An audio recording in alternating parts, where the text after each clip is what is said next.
Today we are checking out a new spot. I'm sure as you've gone between Salt Lake and St. George on I-15, you've seen signs for Parowan. But did you know about the Parowan Gap? This is a short drive from the Parowan exit that has a bunch of ancient petroglyphs. So here on the east side of the Parowan Gap, you see a lot of petroglyphs from the Hopi, Paiute, and Fremont Indian tribes. They use this area a lot for stuff here, they say, from hundreds to thousands of years ago. And as you see, many of them are in very great shape. But if you walk down throughout the gap, there are many of these petroglyphs throughout the walls, from here to the east or the west side. And don't just walk by, keep looking, because you'll see stuff hidden that if you didn't look, you would have thought there may be just a piece of rock there.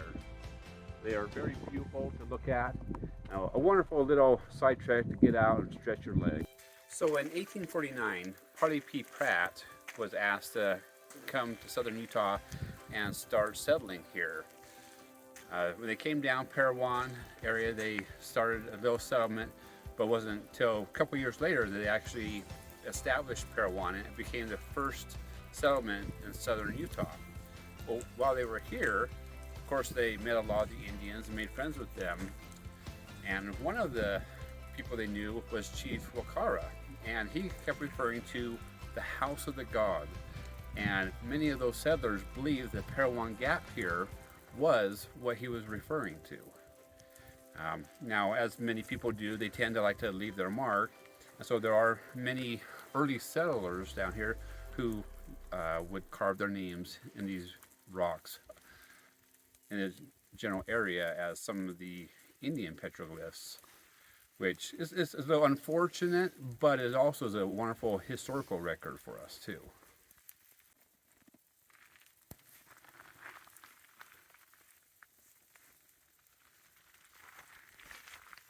So over here on the west side of the gap, there are a lot of petroglyphs that indicate different animals, looks like rams and birds.